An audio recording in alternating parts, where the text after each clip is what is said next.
Bismillahirrahmanirrahim. Assalamualaikum warahmatullahi wabarakatuh. Jadi perkenalkan, nama saya Fendi dari Prodi Perencanaan Wilayah dan Kota, Fakultas Teknik dan Bisnis. Jadi saya akan mempresentasikan Smart Society. Smart Society sebagai bagian dari Smart City merupakan dimensi yang banyak membahas tentang manusia sebagai unsur utama sebuah kota. Di dalam sebuah smart city, interaksi antara manusia telah bergerak menuju ekosistem sosio atau teknik di mana dimensi fisik dan virtual dari kehidupan warga kota semakin terjalin secara intensif. Interaksi antar warga terjalin dengan semakin kuat dan tanpa sekat dengan mediasi teknologi. Dasar pemikiran utama sasaran dari Smart Society dalam IT adalah mewujudkan ekosistem sosio-teknik masyarakat yang humanis dan dinamis, baik fisik maupun virtual, untuk terciptanya masyarakat yang produktif, komunikatif, dan interaksi dengan digital literat yang tinggi. Yang kedua, sasaran dari Smart Society tersebut diwujudkan dengan mengembangkan 3 elemen di dalam Smart Society, yaitu komunitas warga, community, ekosistem pembelajaran learning, dan sistem keamanan security. Mewujudkan interaksi masyarakat yang efisien. Yang pertama, interaksi sosial masyarakat terjadi secara paralel antara individu dengan individu yang lain, individu dengan kelompok sosial, dan antar kelompok sosial baik secara fisik maupun virtual digital, dengan sasaran mewujudkan partisipasi publik dalam membangun daerah. Contohnya, sebagai program untuk mendukung berbagai kemajuan Smart City, misalnya program kepemudaan, meningkatkan keahlian UKM, dan lain-lainnya.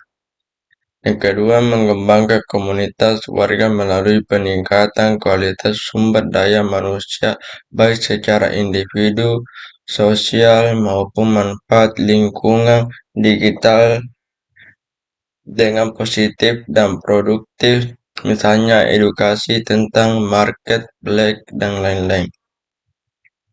Membangun ekosistem belajar yang efisien learning.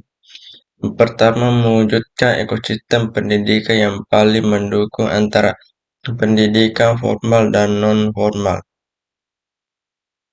untuk memberikan kesempatan yang seluas-luasnya bagi seluruh lapisan masyarakat untuk mendapatkan akses terhadap pendidikan, termasuk bagi masyarakat yang disabel. Yang kedua, membangun platform edukasi bagi masyarakat, misalnya Smart School, Smart Campus, Smart Pesantren, Smart Training Program, dan lain-lainnya.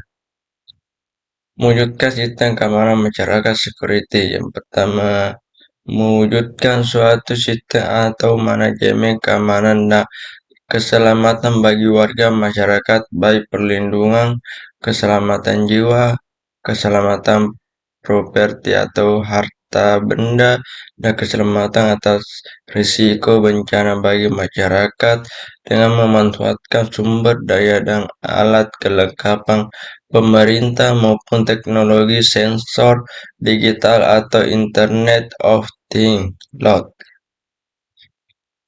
Adapun tujuan Smart City, yang pertama, peningkatan kualitas hidup.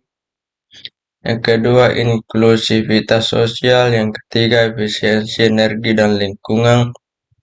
Yang keempat, partisipasi masyarakat. Yang kelima, inovasi dan ekonomi digital. Yang keenam, keamanan dan privasi. Manfaat Smart Society, yang pertama, peningkatan kualitas hidup. Yang kedua, efisiensi energi dan lingkungan. Yang ketiga, transportasi dan mobilitas. Yang keempat, partisipasi publik dan pemerintah yang transparan. Yang kelima, keamanan dan kesejahteraan publik. Yang keenam, ekonomi yang inklusif dan inovasi. Yang ketujuh, pendidikan yang ditingkatkan. Adapun latar belakang dari Smart City, yang pertama revolusi industri 4.0, yang kedua urbanisasi dan pertumbuhan populasi, yang ketiga kebutuhan akan keberlanjutan, yang keempat kemajuan untuk meningkatkan kualitas hidup, yang kelima peningkatan konektivitas, yang keenam digitalisasi ekonomi. Jadi ada kesimpulan dari Smart City.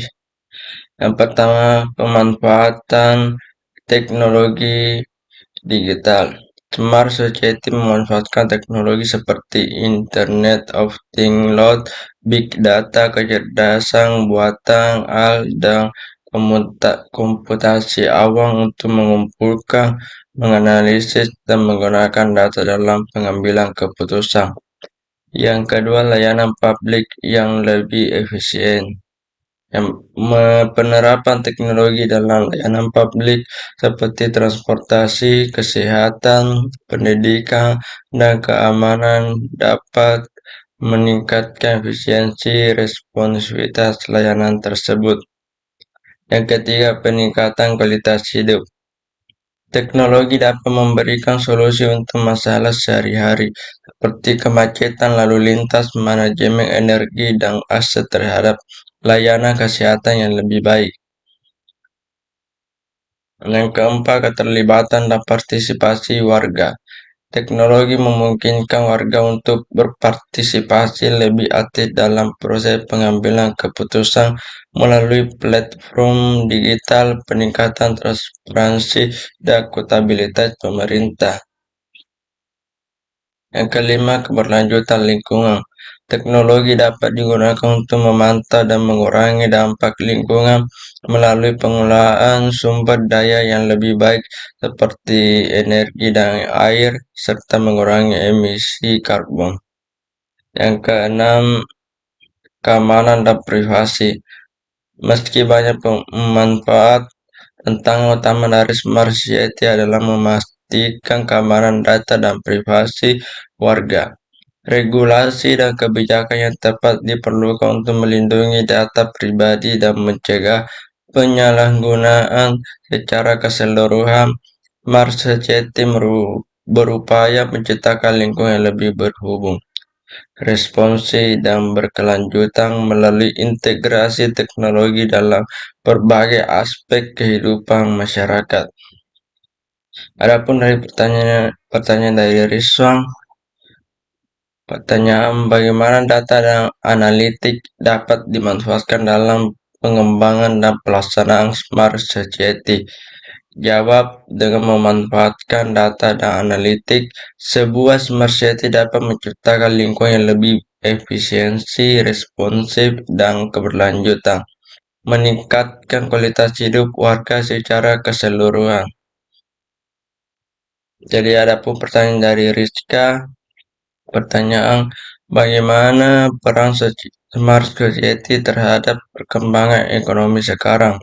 Jawab, secara keseluruhan, peran Smart Society dapat dalam perkembangan ekonomi modern adalah sebagai pendorong utama inovasi, efisiensi, dan transformasi yang berkelanjutan dan yang pada akhirnya mempercepat pertumbuhan ekonomi dan meningkatkan kesejahteraan masyarakat. Jadi ada pun pertanyaan Kamarudin, pertanyaan bagaimana Smart Society dapat membantu meningkatkan personalisasi pengalaman konsumen. Jawab, secara keseluruhan, Smart Society memungkinkan tingkat personalisasi yang lebih tinggi dengan memanfaatkan teknologi untuk mengumpulkan, menganalisis, dan merespon data konsumen secara efektif. Jadi ada pun pertanyaan dari Misbah Hujana, pertanyaan Bagaimana Smart City dapat meningkatkan efisiensi dalam penyelenggaraan pemerintah? Jawab, dengan mengintegrasikan teknologi dalam berbagai aspek pemerintah, Smart Society memungkinkan penyelenggaraan pemerintahan yang lebih responsif, transparan, dan efisien, serta mampu memenuhi kebutuhan masyarakat yang lebih baik. Hadapku pertanyaan dari Muhammad Rum. Pertanyaan bagaimana Smart Society dapat mempengaruhi mobilitas dan transportasi dalam kota? Jawab, dengan menerapkan konsep Smart Society, kota dapat meningkatkan efisiensi, kenyamanan, dan berkelanjutan sistem transportasi mereka sehingga meningkatkan kualitas hidup warga dan mengurangi dampak lingkungan negatif. Terima kasih.